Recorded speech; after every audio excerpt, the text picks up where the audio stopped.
Bismillahirrahmanirrahim. Assalamualaikum warahmatullahi wabarakatuh. Apa kabar anak-anak semuanya? Ketemu lagi dengan saya di kelas 12 dengan pelajaran yang sama tentunya, prakarya atau produk kreatif dan kewirausahaan. Oke anak-anak, sebelum kita mulai belajar, mari kita berdoa. Berdoa mulai. Oke, terima kasih.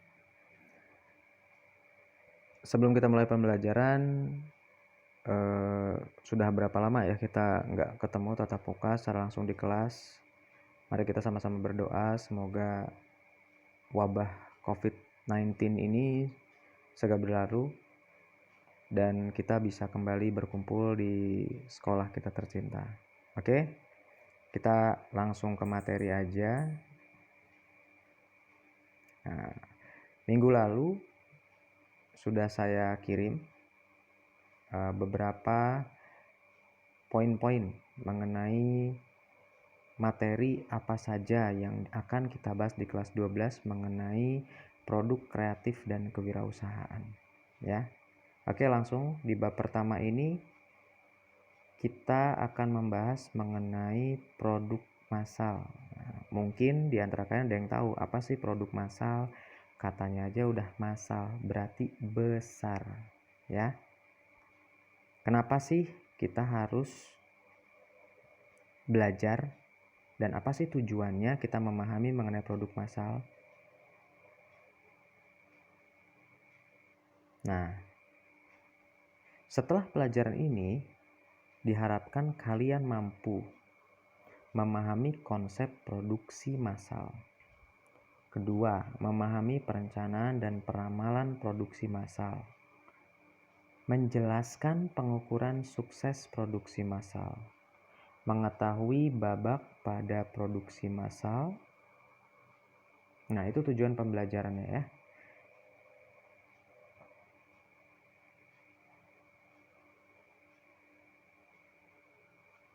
Nih, di produksi massal ini apa aja sih nanti yang akan kita bahas?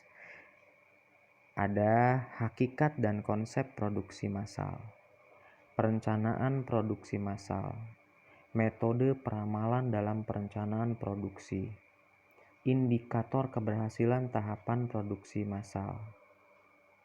Oke, itu adalah poin-poin yang akan kita bahas mengenai produk massal. Oh iya, ada yang ketinggalan nih satu lagi. Proses produksi massal. Ya, itu adalah poin-poin yang akan kita pelajari.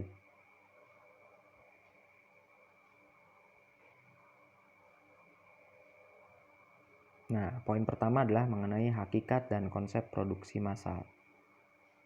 Pengertian produksi massal. Jadi kita harus tahu dulu apa sih pengertian produksi massal.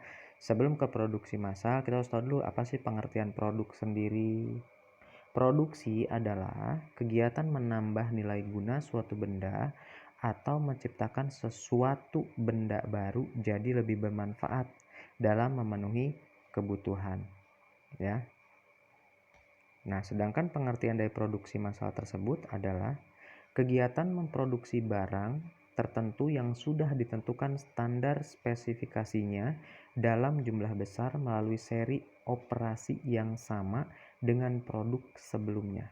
Nah, ingat, harus digarisbawahi, sudah ditentukan standar spesifikasinya. Ya. Nah, sini ada ciri-ciri dari produksi massal. Nah, yang pertama adalah produk yang dihasilkan dalam jumlah besar. Jelas ya, besar, banyak karena produksi massal. Kemudian biaya per unit rendah. Jelas biayanya per unit rendah. Karena apa? Diproduksi secara massal. Yang ketiga adalah bertujuan master pasar. Yang keempat adalah dijual di pasar bebas. Yang kelima, hampir tidak ada variasi produk. Yang keenam, terakhir adalah harus ada stok untuk memenuhi kebutuhan. Ya, itu adalah ciri-ciri produksi massal. Oke.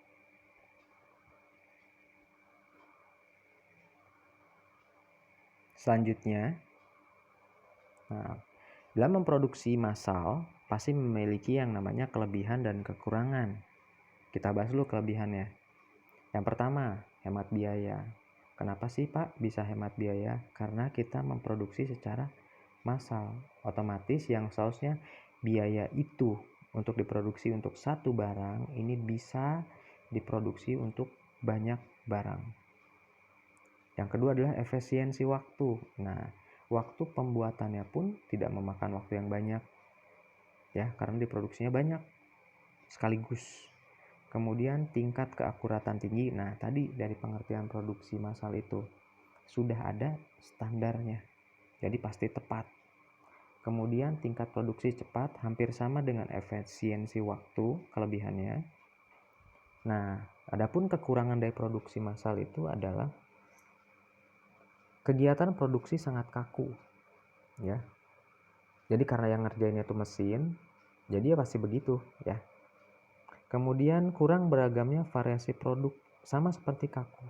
Jadi barangnya itu sudah di set, kalau jadinya A ya harus A gitu, dan tidak mungkin jadi B. Dan dengan kata lain tidak ada kata human error, ya. Kemudian biaya mesin mahal. Nah, kenapa biaya mesin mahal? Karena tidak mungkin namanya produksi massal dilakukan oleh tenaga manusia, pasti menggunakan mesin. Sedangkan mesin itu butuh yang namanya perawatan. Kemudian adalah tidak ada jaminan produk laris di pasaran. Nah, itu ya kekurangannya. Kekurangan dan kelebihannya ya produksi massal. Oke. Untuk yang terakhir, ini ada tugas untuk kalian di rumah. Nggak susah, gampang ya. Ada sebuah perusahaan melakukan produk massal dengan alasan menghemat biaya dan efisiensi waktu. Dengan keberadaan produksi massal, pekerjaan yang tadinya dilakukan tenaga kerja sekarang dilakukan oleh mesin.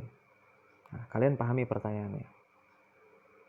Menurut kamu, yang pertama, apa dampak negatif dari produksi massal tersebut? Mengacu pada permasalahan di atas, ya. Dampak negatifnya apa menurut kalian?